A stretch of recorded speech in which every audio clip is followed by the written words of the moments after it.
Alright, so hi everyone. Now we'll be starting with the motion and rest example session. Alright, there will be multiple choice questions, alright, which we will answer, and this will help you practice better for your questions. Alright, so what is the first question? SI unit of speed is what? SI unit, I have told you in lectures, it is meter per second.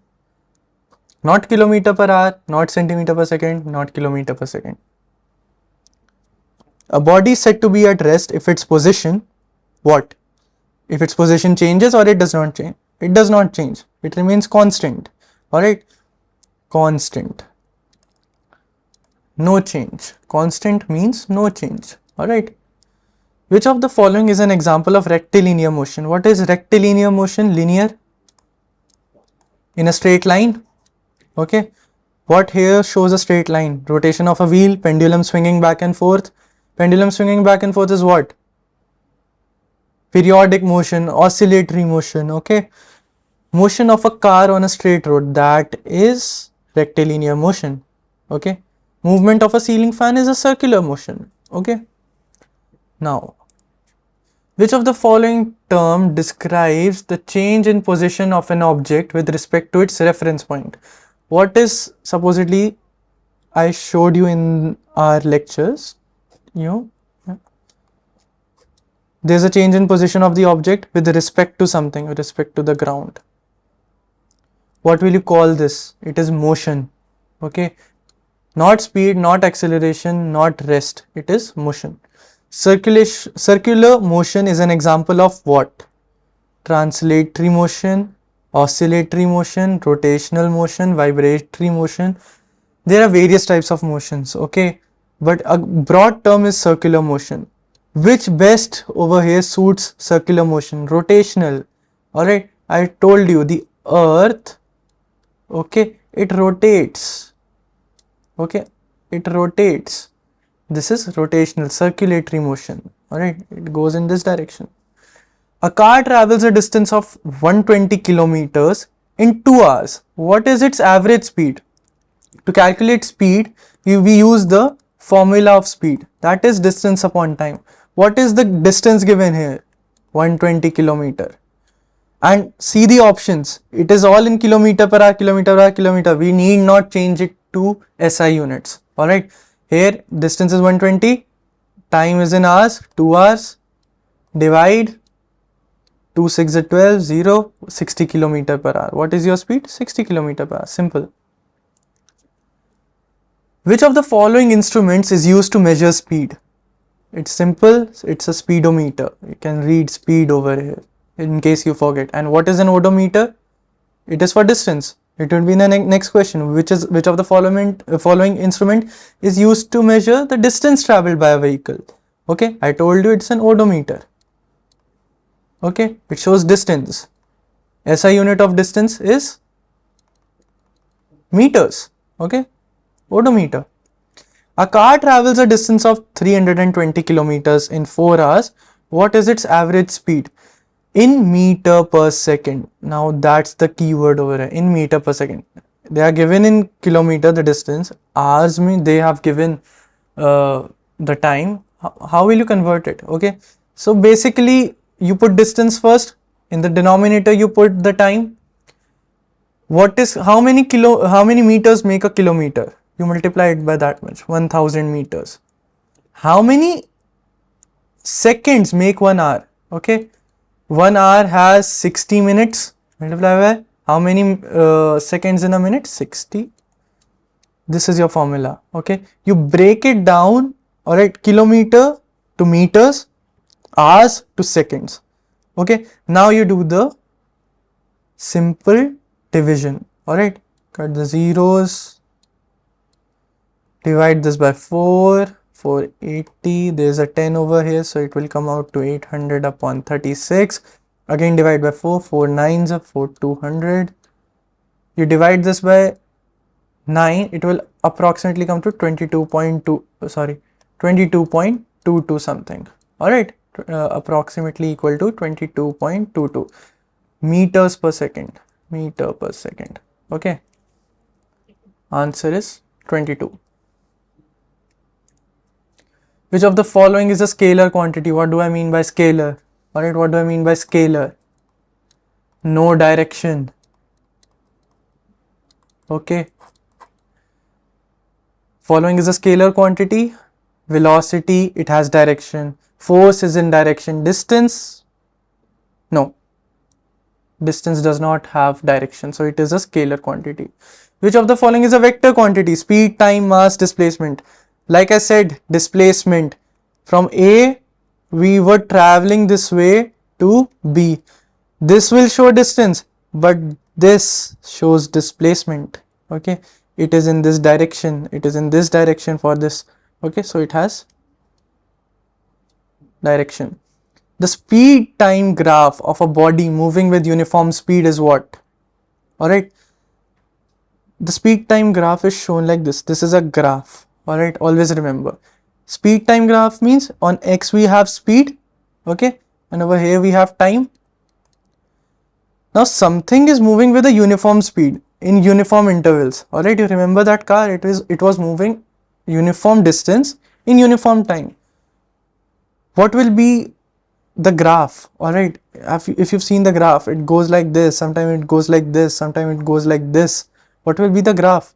Since it is covering equal distance in equal time, it will be set of points that are parallel, alright, to time. It will be like this for uniform motion. Okay, so it will be a straight line parallel to the time axis. This was the time axis, this was the speed axis, this is the line parallel to time axis. This is option B. Okay, coming to next question. Slope of a distance time graph represents what? Alright, distance time. A slope over here like this, or going like this, or going like this would represent what? It will give us speed. The only thing with the relation between distance and time is either velocity or speed, but here we have speed because they have not mentioned any direction. All right, graph on the graph, where is the direction? No direction. Okay, so this slope, it is called slope. All right, slope is not always like this. It could be like this going, or it could be like this, a constant slope. Okay, remember that. An object is said to be in a uniform motion when its speed is increasing, speed is decreasing, speed is constant, speed is zero. If the speed is constant, I am covering constant distance in constant time. All right, speed is also constant. Okay, I'll give you an example. Supposedly 5 meter in 1 second, 10 meter in 2 seconds, and let's say 15 meter in 3 seconds. What will be the divisions? 5 by 1. Okay, over here it will be 10 by 2. Over here it will be 15 by 3. 5 divided by 1 is 5. 10 divided by 2 is also 5. 15 divided by 3 is also 5. This is a constant motion. This is uniform. Speed is constant. Alright, this is the speed 555. Okay. Which of the following is an example of periodic motion? Okay, so periodic motion, if you guys remember, okay, is fixed periods. Like Earth rotating.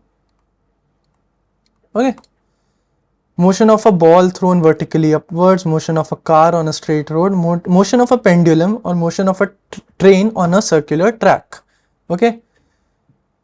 Over here, a periodic motion is motion of a pendulum. The train might go around a central circular track, okay, but it might stop anywhere. Okay, it might be going this. I will cover this much in 10, this much in 20, this much in 5. It's not periodic. A periodic is a motion of a pendulum. We know it will go this way, then it will go this way in fixed, supposedly 2 seconds. Okay, 2 secs. or 3 seconds. Alright. Now, when an object moves with a uniform speed, its velocity is what? Okay. Velocity is speed plus direction. Okay. Now there is no change in direction. Okay. Changing speed won't change the direction. Alright. So if we like the speed is uniform, it is given the speed is uniform, what will be the velocity? Okay. Direction is a constant. We don't take direction into anything. It is velocity, it is going with a particular direction, but direction is not changing, so velocity is constant. The maximum distance an object moves from its equilibrium position during periodic motion is called what? The maximum distance an object moves. Alright. Supposedly it was at this position. The maximum distance it will go. Consider a pendulum. It went maximum distance of this. Alright, a maximum distance of this during a fixed periodic motion is called what? Amplitude. This maximum stretch is amplitude.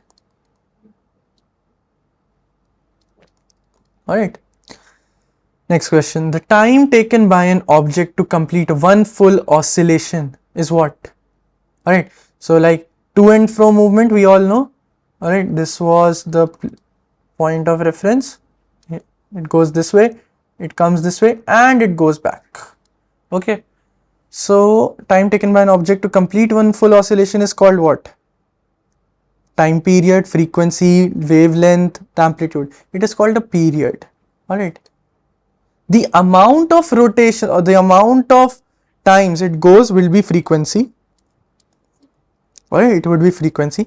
But this total time it has taken is time period. It's a period. Okay. Next question. A body moving along a curved path is said to possess what? Alright. So supposedly there is this curved bank road. There is a car. Okay. There is a car that is going on this curved road. Alright. It is possessing what? What type of motion? Alright, translatory, oscillatory, rotational, vibration. Since it is a curved path, we all know circular. Alright, circular path. It is rotational motion. Simple. Speed of an object is defined as the distance traveled per unit time, displacement per unit time, acceleration per unit time, force per unit time. It is distance. Alright, so that will be it for the example session. Thank you.